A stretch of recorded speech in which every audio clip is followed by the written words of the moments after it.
Dentro de instantes, tempo e dinheiro. Apoio Copavel. Aqui o jogo é ganho no campo. Lotus Biosoluções, excelência em produtividade. Seja assinante do Clube do TID e seja o produtor rural mais bem informado do nosso Brasil. No ar, tempo e dinheiro.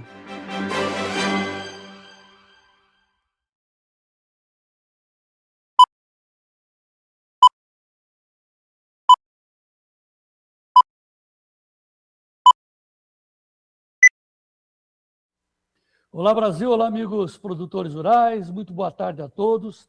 Sejam todos bem-vindos a mais uma edição do Tempo e Dinheiro. Hoje é quarta-feira, 27 de maio de 2026, um dia muito bonito aqui no Sudeste brasileiro. Não tem frio, não tem chuva, sol bom para a gente apreciar e ficar feliz.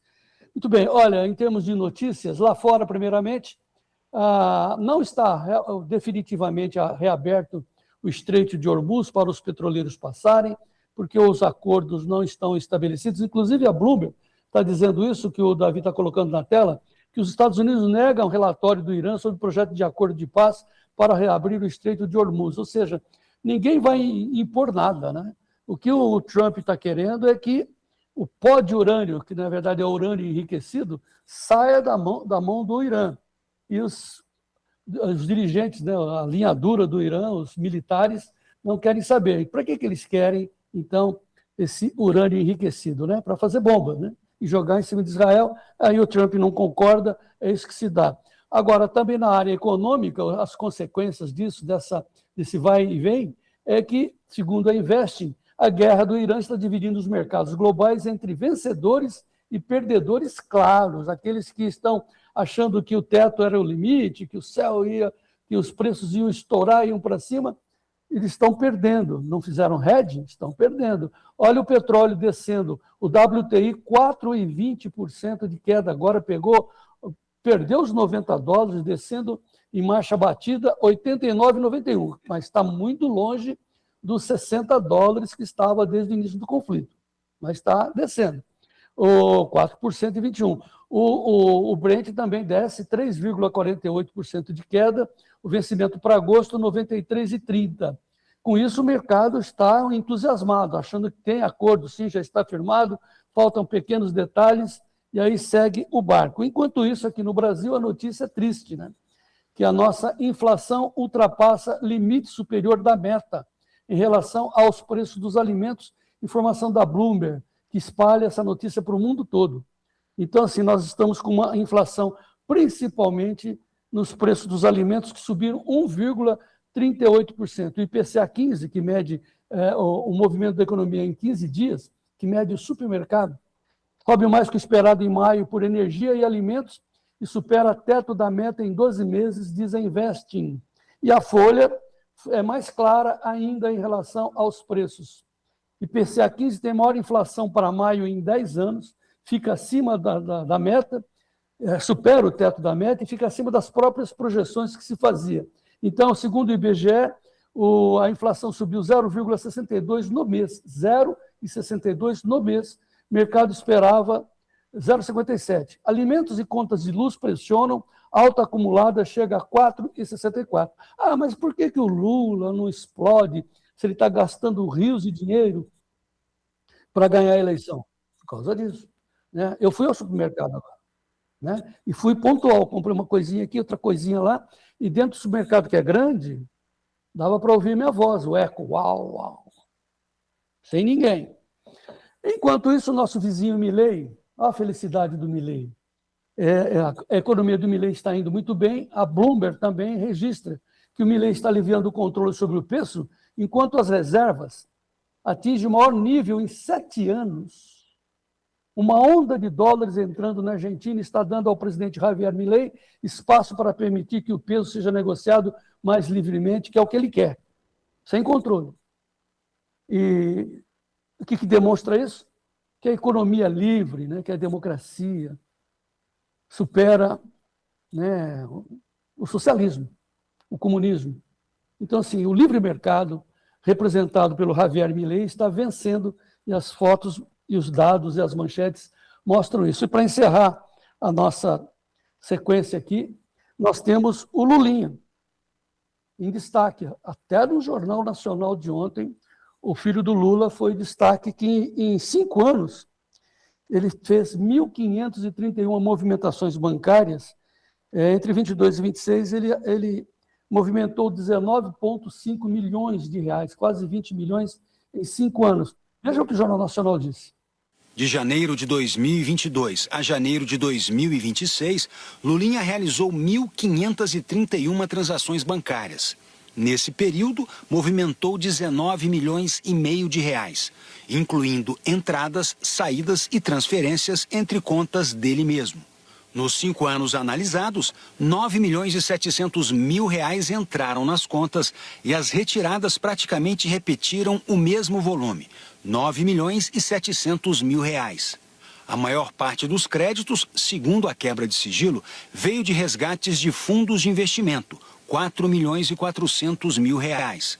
Lulinha também recebeu 3 depósitos do pai, o presidente Lula, que somaram 721 mil reais em 2022 e 2023.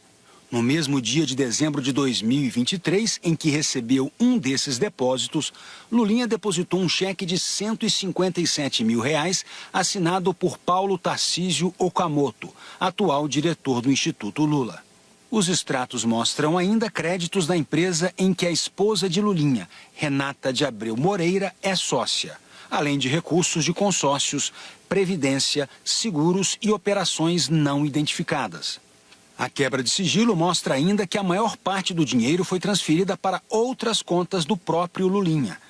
Entre janeiro de 2022 e dezembro de 2025, o ex-sócio de Lulinha, Jonas Leite Suassuna Filho, recebeu 17 transferências que somaram 704 mil reais. Outro ex-sócio, Calil Bittar, recebeu 750 mil reais em 15 transações entre janeiro de 2024 e outubro do ano seguinte. Bom, o Lula já disse que se tiver culpa tem que pagar. Antes ele tinha muito orgulho do filho dele, mas a gente está percebendo que não é bem assim. E é bem provável que o Lulinha acabe sendo preso, sendo que ele já se mandou para a Espanha, pediu cidadania espanhola para não ser pego pela justiça brasileira. Esse é o retrato do nosso país através desse detalhe aí do Jornal Nacional, essa informação. A gente fica realmente muito triste, porque enquanto isso, né, aquele outro, vocês sabem muito bem a quem me refiro, continua lá de bocas fechadas, não pode nem respirar, porque o Alexandre de Moraes o mantém preso sem nenhuma culpa. Tá? Mas assim, o tempo é o senhor da razão e a gente vai realmente elucidar isso em breve. Vamos mostrar primeiramente o dólar para chamar o Sérgio Braga. Como é que está o dólar nesse instante, Davi da Luz? O dólar estava na estabilidade, não subindo 0,47%, agora 5,05,80. Também sobem os demais índices do mercado financeiro. Assunto para Sérgio Braga. Boa tarde, Sérgio. Seja bem-vindo. Muito boa tarde, João Batista. Boa tarde a todos. 23 graus aqui em São Paulo. Começa a ficar mais encoberto o céu. A expectativa é que ocorra uma inversão na temperatura, naquela inversão térmica. 23 graus agora, mas no final da tarde pode cair para 14, 15, segundo informações da meteorologia. O mercado acompanha aí sim o dólar nas negociações de hoje, a alta de 0,48% a R$ 5,05 mais 86, mais de olho no cenário externo do que as condições, disputas eleitorais aqui no Brasil, inflação, enfim, tudo isso compõe também a formação da moeda norte-americana. O índice Bovespa, ações negociadas na B3, 176 mil pontos, alta de estabilidade 0,01%, portanto, alta modesta, estabilidade para o índice Bovespa, agora já recua 0,18%. Está oscilando entre estabilidade e a ligeira queda do índice Bovespa. Quanto ao mercado em tempo real, o que a gente observa é apenas a soja no lado positivo, 11 dólares, 89 mais 38, sobe 0,37. Milho, negociado em Chicago, a 4 dólares 55,40, cai 0,35%. Trigo, US$ 6,24,38, 1,52 de queda. Café em Nova York, US$ 2,69,70, recua 1,59%. Cai também o café robusta na Bolsa de Londres, 1,70% a US$ 3.468 por tonelada. Açúcar, 14,18, queda de 2,48%. Algodão, 76,51, 1,11% de alta. Petróleo, WTI, $90 mais 24, recua 3,92%, ampliando a queda. Petróleo Brent não aparece na tela, mas é negociado com queda de 3,19%. É a referência para a Petrobras em Londres, $93,60. O ouro, $4.471,25, queda de 1,41%. João Batista Olive, duas Ô, Sérgio questões Braga, apenas. Pois não. Sérgio Braga, sim, a gente sabe que a política no Brasil, né, estamos discutindo os nossos destinos, e aí nós estamos com a sociedade, já desde a eleição anterior, totalmente dividida e continua. A gente põe uma notícia aqui, imediatamente nós somos bombardeados pelos haters, da esquerda principalmente, né? E eles acham, né, não gostam que a gente coloque as notícias que afetam o Lula, né, só gostam quando atinge o Flávio. Mas nós temos que registrar a foto que está dando maior ênfase, maior audiência desde ontem para cá, desde a tarde de ontem para cá, que foi a foto do filho do Bolsonaro, do Flávio Bolsonaro, candidato Flávio Bolsonaro, com o presidente Trump. Essa foto está sendo viralizada, é um reinício da campanha do Flávio depois daquela denúncia do áudio com o Vorcaro, etc. Mas o que mais chama a atenção, não só é a audiência que essa foto teve, é a esquerda, os esquerdistas estarem escrevendo que essa foto é fake, foi armada. O que você acha, Flávio? Ou Sérgio? Muito pelo contrário, o que tudo indica, a postura do próprio presidente Trump ao lado do Flávio mostra que a foto, ao que tudo indica, é real, mas isso vai ser alvo de bombardeios de todos os cantos, né, João Batista? Lembrando que isso foi no gabinete e o Flávio foi recebido pela porta da frente pelo presidente Trump. Salão Oval, entrou na campanha. Salão Oval. Muito bem. Vamos agora saber. Hein? Ô, João, posso fazer uma perguntinha só para você?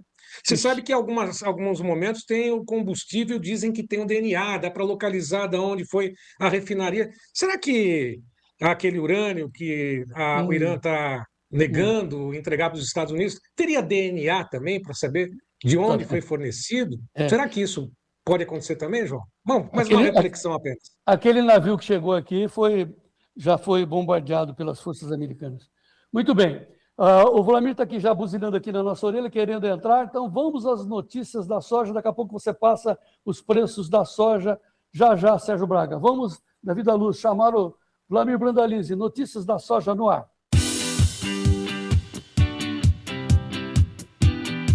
Notícias da soja com Vlamir Brandalize. Oferecimento Copavel. Aqui, o jogo é ganho no campo. Vlamir Brandalize, diretamente de Araguari, Triângulo Mineiro. Está quente aí, Vlamir? João Batista, tá calor, mas não tá tão crente, né? Não tá tão calor hoje. Tá bom. Você foi fazer uma palestra, terminou agora. Certamente o pessoal te apertou mais em cima do milho. Nós vamos falar sobre isso, vamos falar de sorgo, vamos mostrar o que se produz com mais força aí no Triângulo Mineiro, além de café, né, do Maílson Antunes Pereira, meu repórter da cafeicultura, que certamente estava aí contigo. Mas vamos ao cenário da soja. Só que antes de você fazer o comentário do mercado, deixa eu confirmar com o Sérgio Braga como é que estão os preços da soja em tempo real, Sérgio Braga. Vamos lá, vamos acompanhar em tempo real. A soja é a única que apresenta variação positiva. Nesse momento, julho, 0,33 de alta, $11,89. Demais posições têm um delay, mas apresentam essa variação também no vencimento mais curto, colocando na tela todas as cotações em tempo real na Bolsa de Chicago. Está aí, 11,89,25 julho, agosto 11,89, setembro $11,76 por bushel, novembro $11,84 mais 75. Sobe a soja na Bolsa de Chicago, a soja lá na B3, 0,27 de alta, o julho, $26,23 a saca. João.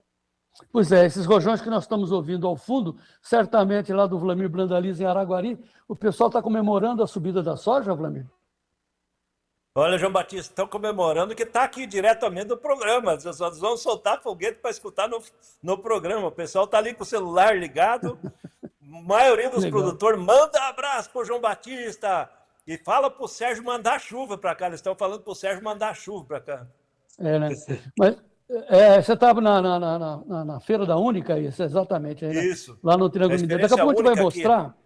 Daqui a pouco a gente vai mostrar aqui que você foi fazer aí, foi ver, né, o que você registrou para nós. Mas vamos no mercado. Por que a soja está subindo, mesmo com as notícias vindas de plantio tranquilo lá dos americanos? Por que está subindo? Olha, João, a soja hoje ela está com um movimento técnico positivo, porque tem demanda nos Estados Unidos, né? Teve negócio nos últimos dias. Ainda não tem uma demanda agressiva da China. Há uma pressão menor de oferta de soja brasileira, dá para ver que os prêmios começaram a melhorar um pouco no Brasil também. E automaticamente o mercado de Chicago agora ele começa a preocupar um pouco mais, João, com a questão climática. Cresceu a preocupação com relação ao El Niño aí, então na soja, que vai enfrentar aí o mês de julho com talvez temperaturas altas e está havendo uma pressão. E hoje também se comentava que há uma expectativa que nos próximos dias a China comece a comprar um pouco de soja americana para embarque de novembro em diante. Então, esses dois fatores fizeram os preços subirem, certo? Mas a subida é mais técnica, porque o movimento ele não é grande, ele é um movimento corretivo, porque ele vinha caindo, né? A soja tinha caído muito. Vamos voltar na segunda-feira da semana passada, a soja toda estava acima de $12. E agora ela está caminhando para ir perto de 11,5. E o mercado olhou aí que 11,60 seria um suporte, ele está com 11,60 do suporte e tentando trabalhar acima de 11,70, buscando 11,70 em diante. Mas o 12 continua difícil de quebrar ele, João. Ele está com dificuldade de voltar aos 12. Tá, então, assim, o que vale muito é a pergunta que eu vou lhe fazer agora. O que o produtor deve fazer, qual a atitude que ele tem que tomar diante desse vai e vem aí? Olha, João, pelo que o pessoal me comentou aqui, hoje está aparecendo algumas oportunidades boas do produtor para a soja agora, e ele aproveitar, que nem você já vem comentando, João, a questão do mercado financeiro, né? Que você pega uma soja hoje, que nem aqui hoje, o pessoal aqui na região do Jaguari, Uberlândia, é R$120 ao produtor. E você pega esses R$120 e capitaliza ele no mercado financeiro, quando você chegar lá em outubro, novembro, você está com mais de 130 por ele. Então, hoje seria uma alternativa do produtor pensar nisso também, porque ainda tem muita soja para negociar, João. O alerta é que ainda temos quase 65 milhões de toneladas da soja na mão do produtor e ele não pode esperar milagres. O mercado ele tende a valorizar um pouco no segundo semestre, mas em princípio, sem um problema na safra americana, não há uma expectativa que tenha a corrida altista na soja, porque não está faltando soja, né? Então, a gente defende sempre a lógica, né? A lógica é irrefutável, você faz contas, a lógica da conta, é isso que eu quero dizer. Se você pega 120, né, como disse o Brandalize, e põe no banco, né, ganha juros em cima desses 120, até novembro vira 120, vira 130, é isso, Flamir? Esse é o seu cálculo? Sim, João, provavelmente até passa dos 130, né? E de outra parte, você deixa de carregar a soja, então você não paga o carrego, você não tem quebra técnica, ainda ganha as taxas de juros. Agora, se você for um cara muito experiente, operador de mercado que sabe fazer as duas pontas, você pega um pedaço desse lucro, desses R$10 aí, sei lá, R$4, R$5, e compra contratos a futuro, lá na Bolsa ou na B3. O Daniel Camargo está conosco, é nosso parceiro ali na gestão TID. Ele te explica como fazer isso, é simples, não custa nada perguntar, é de graça. Olha o telefone aí, 199-7110-8610. Daniel Camargo, o Fernando Sofiati, enfim. Aliás, eu vou trazer o Daniel Camargo aqui para explicar direitinho como é que essa teoria que ele defende. Vende, faz dinheiro, põe no banco, compra uma call, uma participação de alta, ganha de novo, sabe? Né? Vamos trabalhar. Você não produz soja. Você não planta, você planta soja máquina, que põe a semente, tarará, mas você produz dólar. Você é administrador, então administre bem. Certo, Vlamir? Está certa a minha exortação aqui? É, exatamente, João. Está empolgado aí hoje, mas é uma das alternativas boas para o produtor aí nesse momento. Muito bom. Mercado hoje andou, negociou prêmios? Tem negócio, o pessoal me comentou, tem negócio. O mercado de Porto pagou de R$ 1 melhor hoje, João. Hoje começa com base de 133, vai até 141 no outubro. Hoje, em média, está R$ 1 melhor que ontem aí nos portos, João. E provavelmente à tarde agora vai pagar um pouquinho melhor no balcão também, porque um dos fatores é o dólar que estava em alta aí pela manhã, né, João? Tá. Então tá, pessoal, vai acompanhando o mercado, vai o tempo e dinheiro, vai olhando, fazendo as contas, ligue para a gestão TID, seja o produtor rural muito bem informado, porque agora eu vou pular para o milho. Depois a gente vai mostrar, vamos falar de Araguari. Vamos passar para o mercado do milho. Depois eu chamo, viu, Davi? Eu chamo a minha recomendação de falar com a Copavel. Espera aí, deixa eu ir direto para o milho, daqui a pouco a gente fala da Copavel. Por que eu estou muito interessado em falar do milho? Porque eu estou sentindo uma pressão, uma angústia, uma preocupação dos produtores de milho que esse preço não suba. Então, deixa eu primeiro mostrar os preços com o Sérgio, aí você comenta, Vlamir. Sérgio Braga, preços do milho. Vamos lá.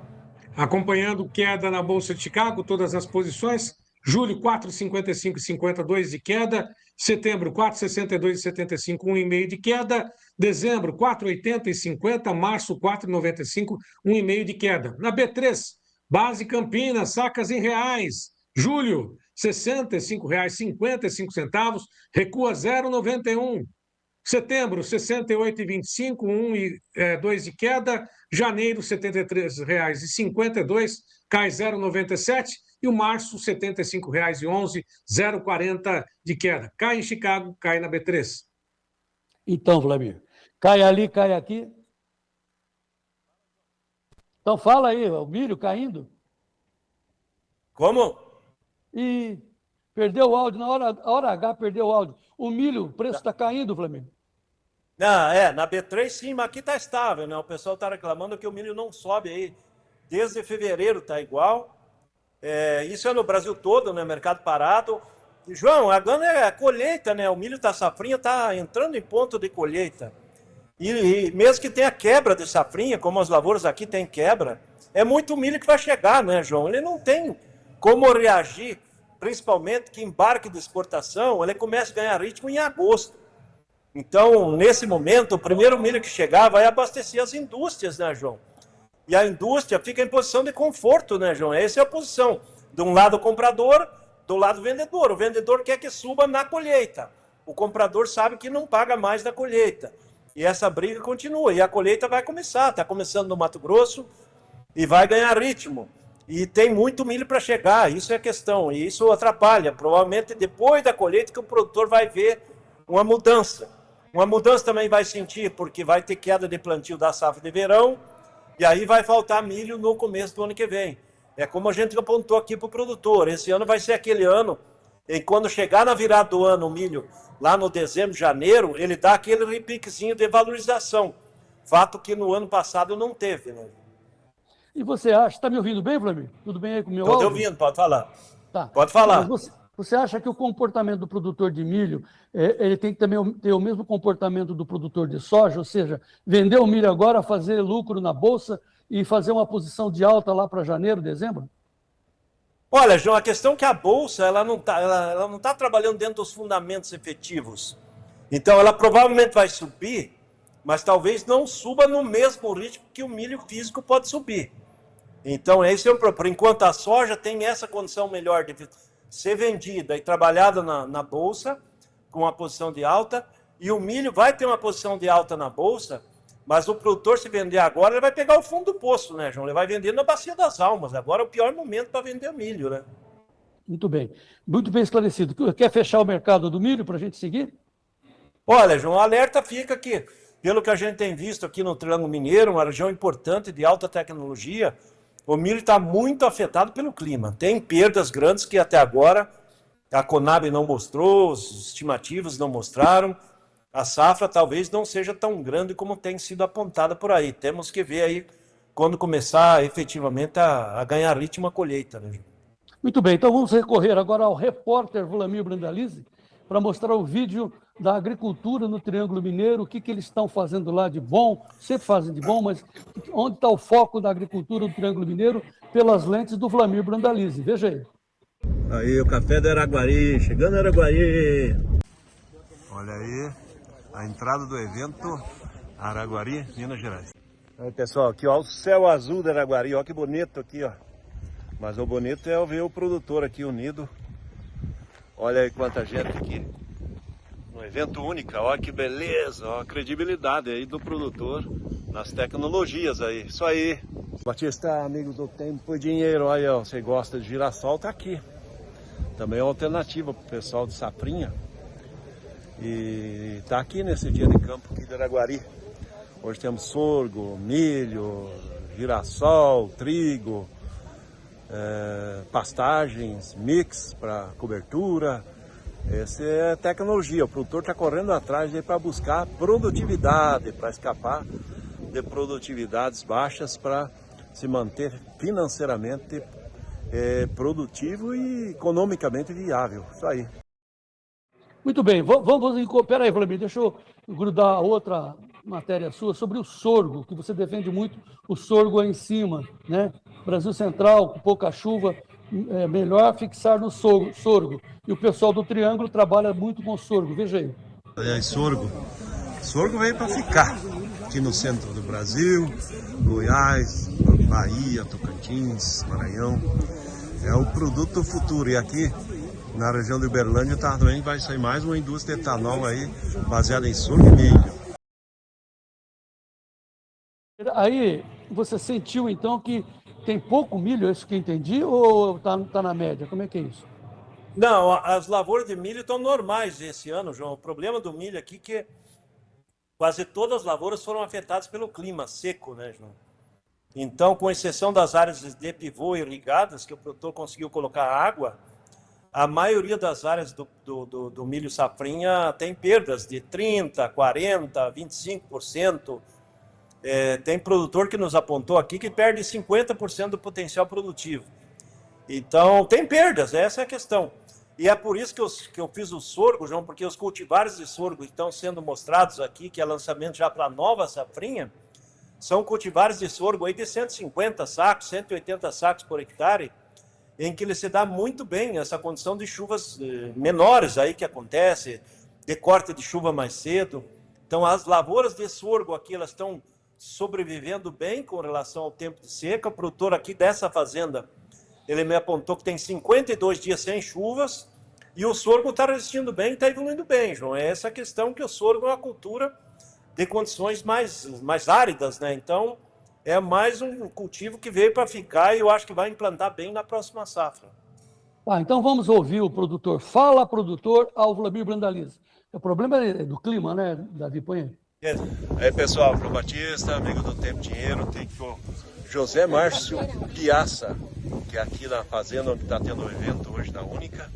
Aqui olha o fundo girassol e nós estamos na fazenda que tem as melhores tecnologias em milho daqui da região central aqui do Triângulo Mineiro. E como é que foi a chuva, né? A chuva esse ano foi complicada, né? Complicada, parou muito cedo, né? Aqui onde a gente está com 52 dias sem chuva e muito quente. E a produtividade cortou, né? Eu acho que uns 30%, talvez? 40%. Na hora que precisava, não choveu. É isso que a gente vê aí pelo Brasil, aqui da Minas Gerais, Goiás, em que muita gente reclama, em que a gente mostra só lavouras bonitas do norte do Mato Grosso. Mas esse é o Brasil aqui do centro do país e aqui sofreu e está sem seca, está sem chuva, né? Tem vento frio. E esse vento aí, as lavouras perderam o potencial. Tá, agora o que é mais interessante é o representante da Única, que o Vlamir ouviu, que ele está instalando mais uma empresa. Elas estão abrindo nova empresa nesse momento, né, de inflação subindo, de tudo parado. Um homem de coragem. Veja a entrevista. Olá pessoal, João Batista, estou aqui com um cara espetacular aí, Aurélio da Única, o evento aí muito bonito, só que eles estão com a empresa nova, num ano que o agro está passando complicação. E Aurélio, como é que é entrar no agro nos tempos de turbulência? Bom dia. Entrar no agro agora, eu acho que entrar num momento que é favorável para todos, eu acho que é mais difícil. Em momentos de incerteza, é um momento de dificuldade onde que a gente sobrevive e se destaca. Então, para nós estamos apostando, acreditando, estamos vindo com tecnologias e muita capacitação do time de campo para entregar para o produtor. E estamos colhendo esses resultados, caminhando degrau a degrau e muito devagar, porque é um momento muito delicado para a agricultura. Olha aí, João Batista, ó, pessoal, tem muita gente em dificuldade e tem gente com espírito novo de chegar porque acredita no agro, né? O agro tá bonito, ó. Impressionante o número de participantes aqui, Araguari, Minas Gerais. Todo mundo atrás de informação, né, Vlamir Brandalize? E é muito bom, né, a gente viajar, você viajando e vendo a realidade. E com essas informações que você está obtendo, o que você tem a nos a dizer para fechar aqui a sua participação por hoje?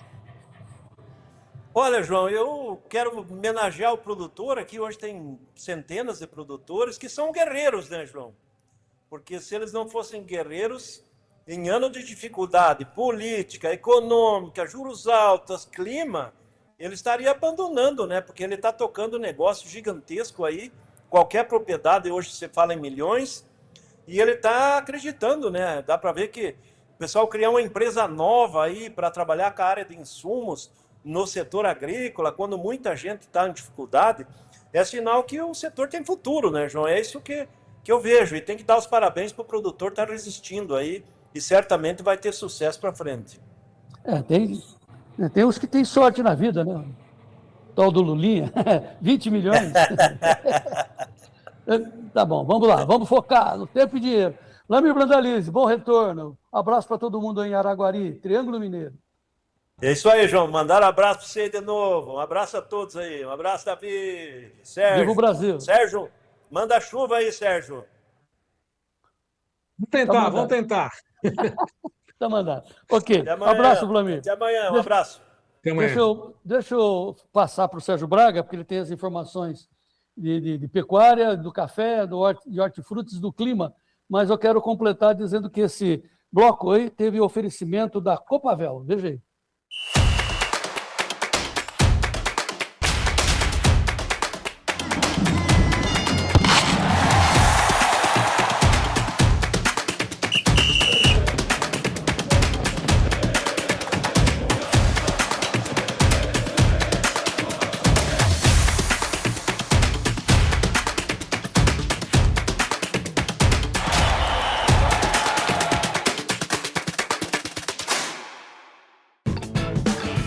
Notícias da Pecuária, com Sérgio Braga.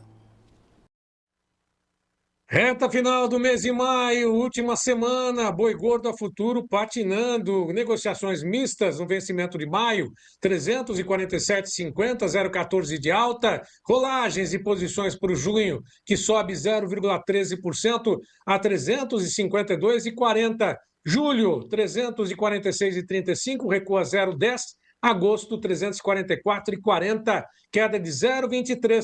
E o mercado físico, Tiago Bernardino, direto do CPEA, comenta conosco. Olá, Tiago. Olá, amigos do Tempo e Dinheiro, boa tarde. Tiago Bernardino, coordenador de pecuária do CPEA. Hoje, dia 27 de maio, quarta-feira, com mais um boletim do mercado pecuário. Mercado esse que vem demonstrando certa reação, valorizando nos últimos dias, né, consecutivamente o indicador CPEA-Exalc valorizou por mais um dia, fechando a 347,80, com o mercado futuro a 347,10 no dia de hoje, até abrindo amanhã de hoje próximo dos 348, mas oscilando nesse patamar.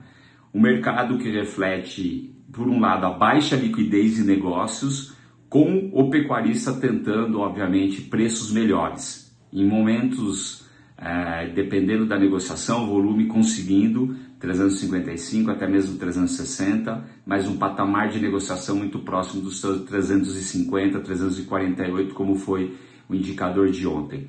Então é um mercado que vem terminando maio, recuperando de certa maneira, mantendo esse equilíbrio e sinalizando a possibilidade de a gente ter um junho, ou pelo menos o começo de junho, mais interessante para o pecuarista.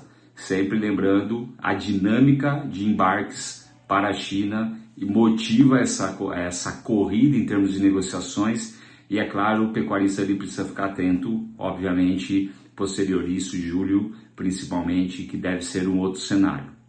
Então, mercado equilibrado, a carne recuou um pouquinho ontem, mas mantém patamares elevados. Então, a gente vem caminhando, né, para a liquidação de maio com preços mais firmes, mais fortes aí em termos da arroba do boi gordo, principalmente no estado de São Paulo. Amanhã a gente volta com mais informação. Forte abraço a todos. Notícias do Café. Oferecimento Clube do Tempo e Dinheiro. Seja assinante e ganhe 7 dias grátis.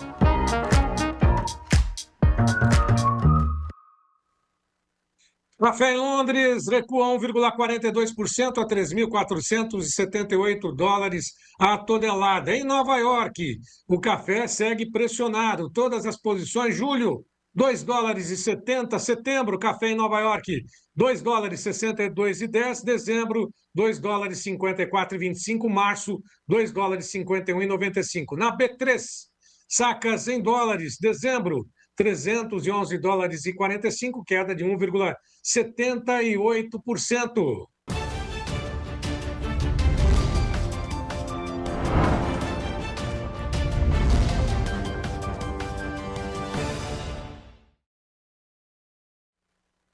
Com a apuração do CPEA, o preço do leite pago, captado no mês de março ao produtor da Bahia, ficou na média de R$ 2,18 mais 58 litros. Ovo branco em Recife, caixa de 30 dúzias, R$ 153,72. Batata padrão Ágata especial em São Paulo, capital, saco de 25 quilos, R$ 138,75. Cebola amarela híbrida em Irecê, região, o quilo a R$ 2,97. E uma mamão formosa ao produtor do oeste da Bahia, o quilo a R$ 1,23. Bom, e hoje é dia de mercado da mandioca. Quem traz as informações direto do CPEA é o Fábio Isaías Felipe. Olá, Fábio. Mercado de mandioca.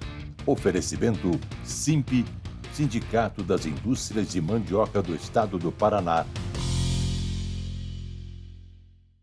Ainda estamos observando um crescimento na oferta de mandioca, o qual ainda é decorrente do maior interesse dos produtores em se capitalizar nesse momento ou até mesmo a liberação de áreas.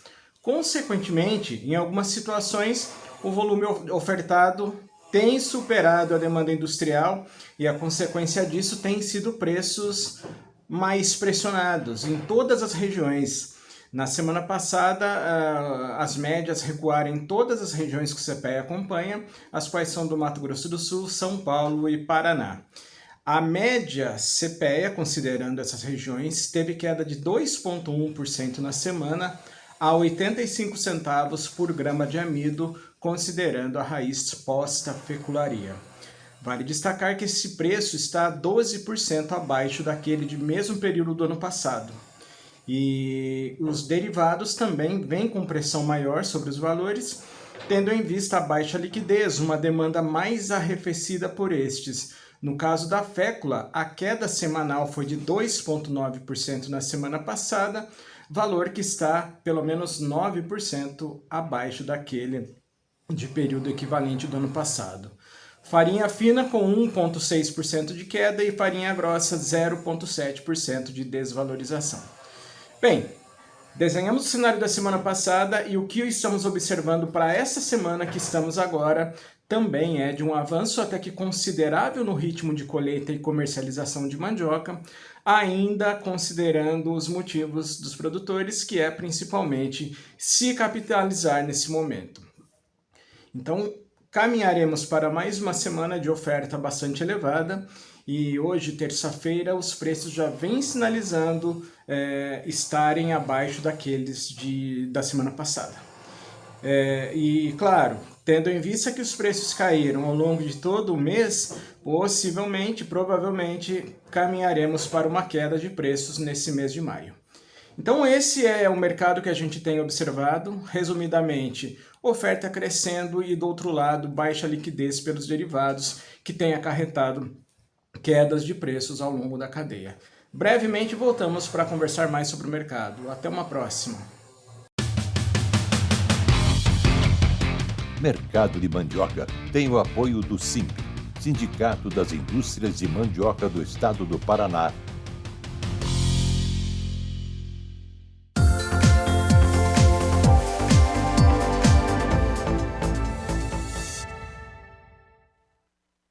A previsão do tempo vai desta quinta-feira, 28, até a próxima quarta-feira, dia 3 de junho. Nesta quinta-feira, condições ainda de muita chuva no norte do Brasil. Nas capitais do Nordeste, faixa litorânea, a chuva começa a dar uma trégua, mas se concentra na faixa norte, no principal, na costa norte do Brasil, com atenção principalmente para os estados do Amapá, também do Amazonas, que tem chuvas intensas para esse período. Na faixa do Sudeste, algumas chuvas localizadas sobre o estado do Rio de Janeiro, também parte do estado do Espírito Santo e algumas chuvas também no litoral da Bahia. Rio Grande do Sul, Santa Catarina, Paraná seguem com tempo firme, com exceção ao Rio Grande do Sul, que também tem algumas chuvas isoladas e baixas temperaturas em toda a faixa do estado. A partir do dia 29, sexta-feira, as condições não mudam muito. O tempo fica mais firme também na região centro-oeste, que é típico para esse período do ano. Começa a se aproximar uma frente fria pela região sul do Brasil. Chuvas manchadas no Rio Grande do Sul. Tem ali algumas chuvas também paradas, né, estacionadas sobre o litoral do Rio Grande do Sul, sobre o litoral do Rio de Janeiro e atenção principalmente para o Vale do Paraíba, entre Rio de Janeiro, São Paulo e até mesmo Zona da Mata de Minas Gerais.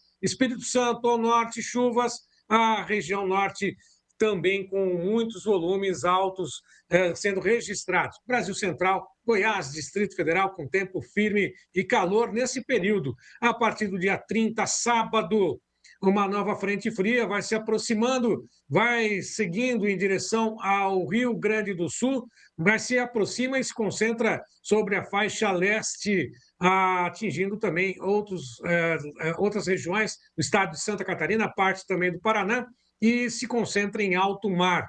Brasil Central, com tempo firme, Bahia, com muitas chuvas também na faixa litorânea, volta a chover com força no litoral das principais capitais do Nordeste, Costa Norte, continua com chuvas volumosas norte do Brasil também. A partir do dia 31, domingo, a região sul começa a ter um tempo um pouquinho mais firme, chuvas manchadas se aproximando pelo Paraguai, seguindo em direção ao estado do Paraná. O estado de São Paulo segue com tempo firme, Minas Gerais, Triângulo Mineiro, também com tempo firme, e a faixa litorânea do sul até o sudeste, pode-se dizer que tem chuvas manchadas, assim como chuva registrada assim, em toda a faixa do litoral do Nordeste, do norte do Brasil, costa norte, e o norte do Brasil também com chuvas intensas, volumosas nesse período. Brasil Central, condição típica para esse período, calor e tempo firme seco. A partir do dia 1º, próxima segunda-feira, uma nova frente fria vai circulando pelo Atlântico Sul, pela parte do oceano no sul do Brasil, mas ainda mandando chuvas ali, pouco isoladas, no litoral do Rio Grande do Sul. Tem algumas chuvas também no litoral de Santa Catarina, no litoral do Paraná, São Paulo, até mesmo com atenção para, mais uma vez, o Vale do que segue com volumes altos para esse período. A chuva segue também se espalhando pelo litoral norte e litoral do Nordeste. A partir do dia 2, próxima terça-feira, expectativa de que a região do Nordeste, todo o Nordeste, pelo menos da faixa litorânea, receba bons volumes, ainda continua chovendo na região norte, uma nova frente fria vai se aproximando pelo sul do Rio Grande do Sul, estacionada ali pelo Uruguai.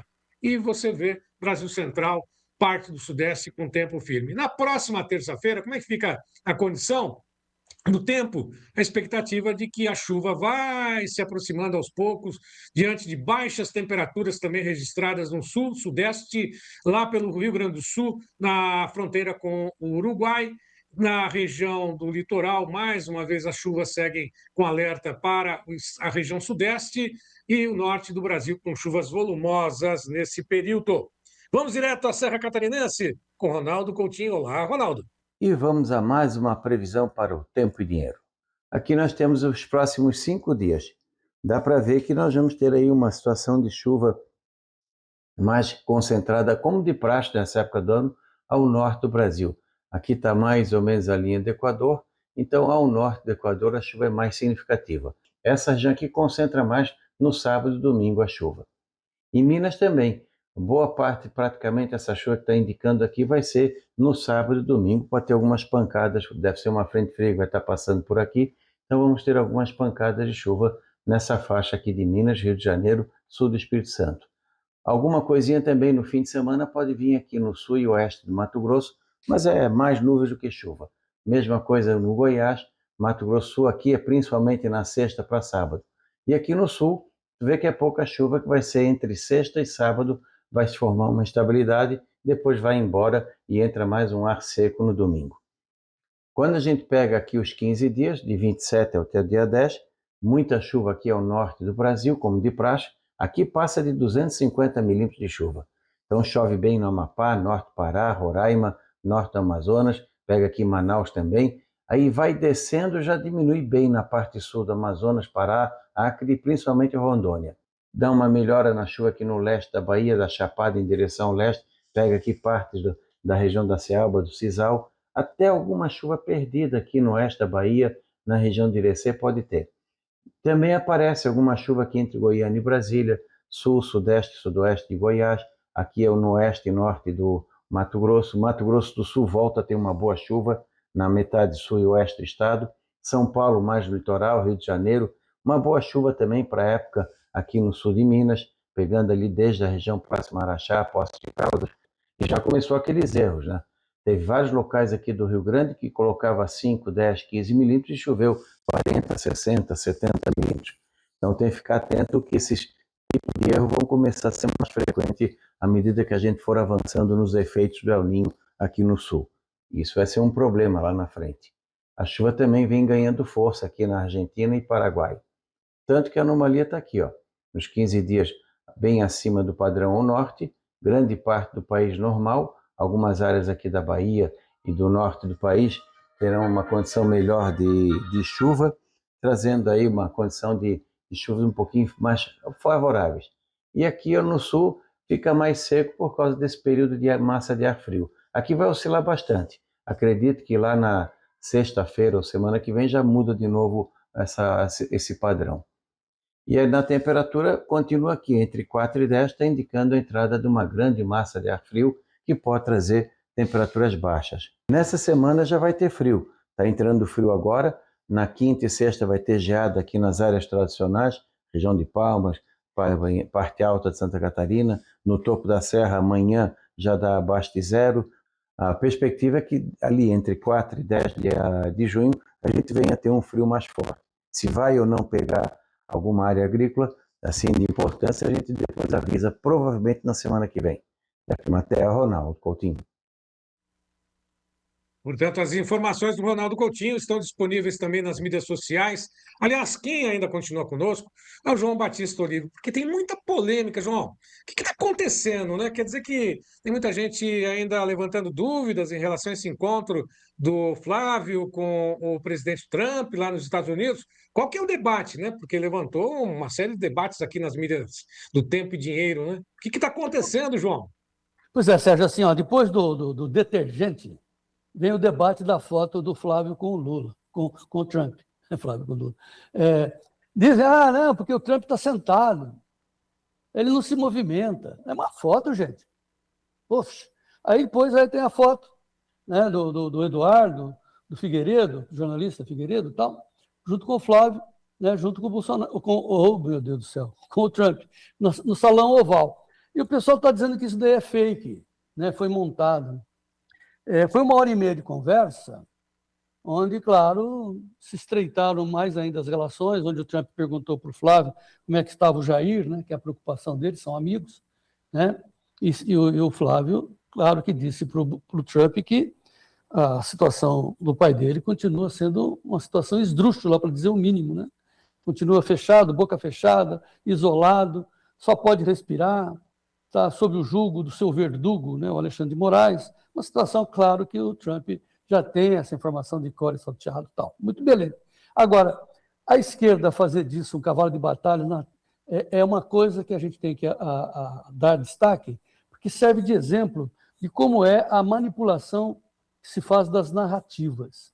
Porque, pessoal, qual é a notícia? A notícia foi essa que nós abrimos lá com o Jornal Nacional, dizendo das contas do Lulinha.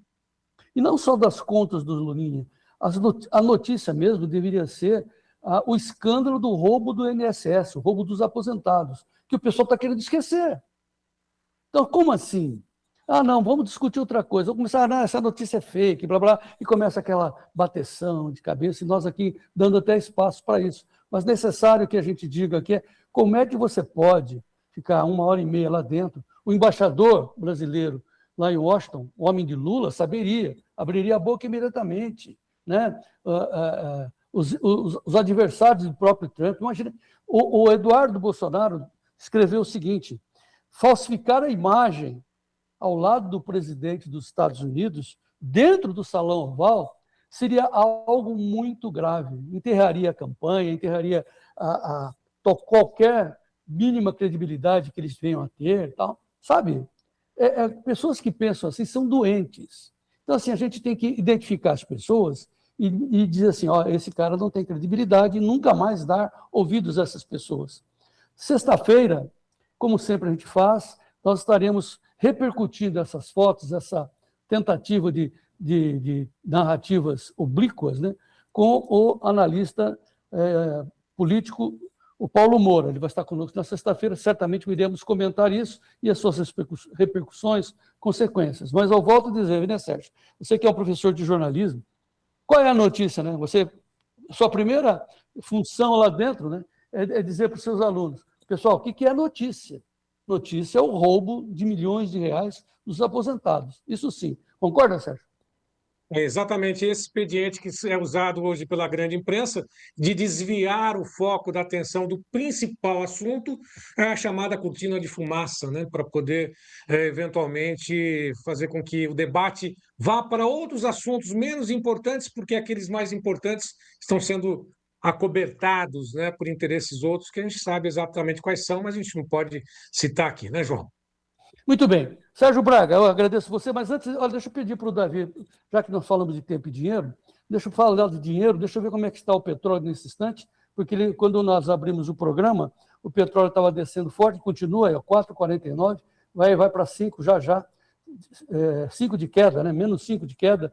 O barril para julho, o contrato para julho lá em Nova York, 89,63, e o agosto também perdendo forte, 3,74, descendo para 93, isso sem as notícias de um efetivo acordo, assinatura de acordo, liberação do Estreito de Hormuz, né, e a entrega ou a devolução para a Rússia, dizem, né, para a Rússia, do pó de urânio que o Irã tem nas suas mãos, que seria suficiente para fazer uma bomba atômica.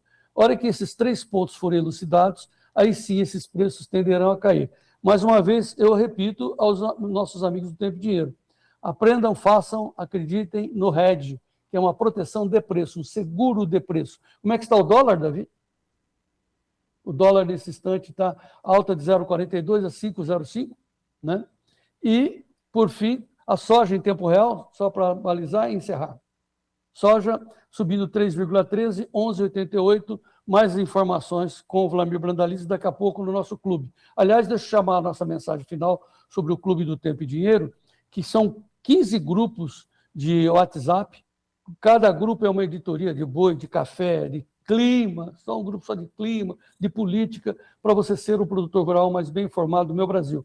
E para quem fizer assinatura anual, ganha 3 cursos. Veja a nossa mensagem.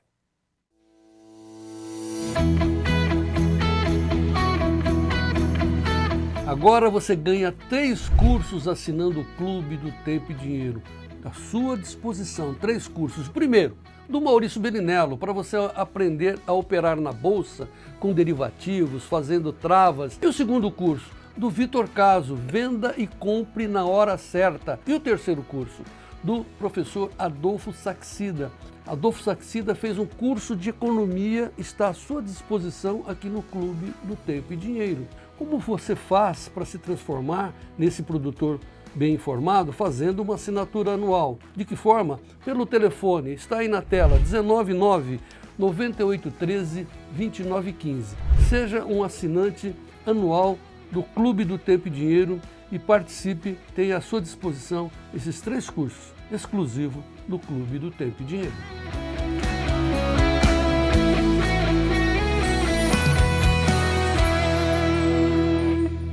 E olha, nós estamos sempre atualizando as informações dentro do clube e nós vamos subir já essa informação que chegou agora da Bloomberg, dizendo que o Trump não está satisfeito, está entre aspas, inclusive, com as negociações com o Irã, lançando dúvidas sobre um acordo rápido. Daqui a pouco vira tudo novamente. Então, sobe e desce danado, faça um hedge para você não ficar sofrendo, né? Uma hora está rico, uma outra hora está pobre, faça um hedge e garanta o seu preço. Se subir, você está garantido, está redeado. Sérgio Braga, mais uma vez, muito obrigado pelas suas informações. Temos entrevistas para daqui a pouco, né, Sérgio, lá no clube? Sim, sim. Vice-presidente da Sociedade Nacional de Agricultura, Hélio Sirimarco, estará conosco falando exatamente sobre China, custos de produção, instabilidade, infelizmente, que o produtor enfrenta aqui no Brasil nesse ano 2026, principalmente com a alta de custos e o clima que tem nessa variável aí, o principal fator de produção. E os preços, daqui a pouquinho, no Clube do T&D, essa entrevista com o vice-presidente da SNA, Sociedade Nacional de Agricultura. Muito bem, seja o produtor rural mais bem informado do nosso Brasil, continue conosco, entre lá no clube e vamos em frente. Amanhã tem mais. Obrigado pela atenção. Até amanhã.